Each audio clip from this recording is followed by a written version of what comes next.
Vamos aprender de vez o uso dos porquês. O primeiro que você tem que aprender é o porquê separado, porque ele tem 3 usos. E talvez daí venha a sua confusão.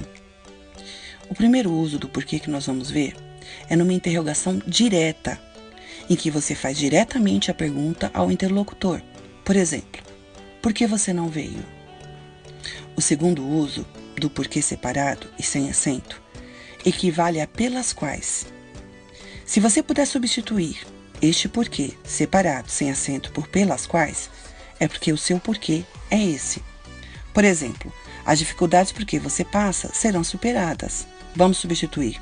As dificuldades pelas quais você passa serão superadas.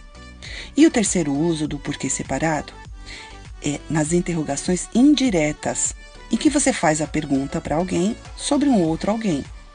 Um exemplo: não sei por que ele não me atende.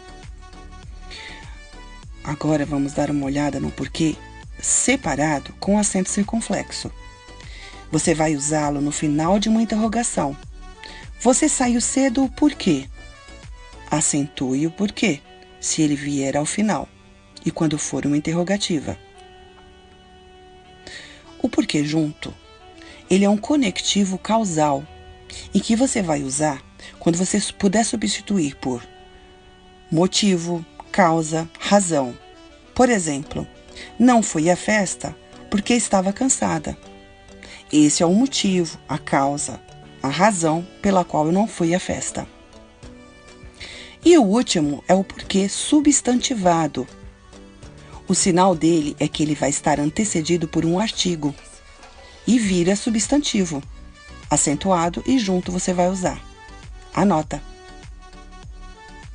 Aleatório uso da vírgula. Vamos ver alguns casos. Na enumeração. Por exemplo, a palestra foi relevante, vírgula, esclarecedora e inesquecível. Esse e pode ser substituído por mais uma vírgula. Vai ficar correto da mesma forma. No vocativo, não confunda com o aposto. O vocativo é um chamado. Por exemplo, vamos jantar, vírgula, João.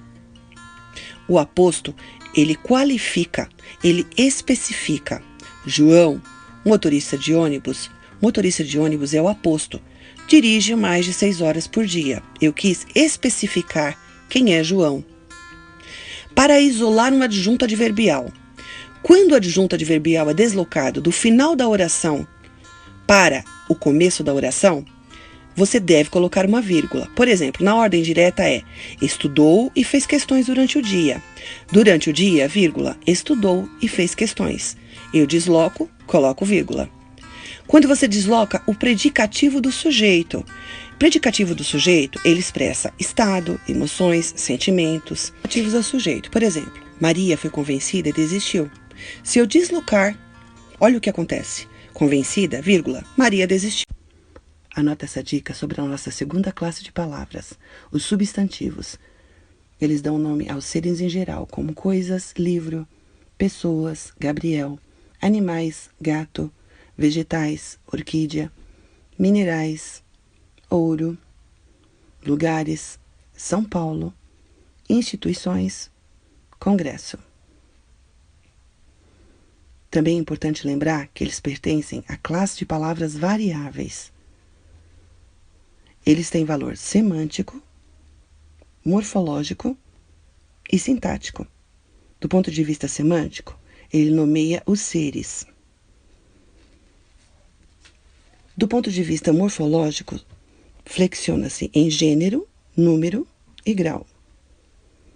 Do ponto de vista sintático, funciona como núcleo nominal de um termo da oração. Ainda a gente tem a segunda parte sobre os substantivos. Fica ligado, pois lá na frente, quando a gente for estudar mais, você vai precisar ter tudo isso consolidado em seus conceitos. Se gostou, dá um like.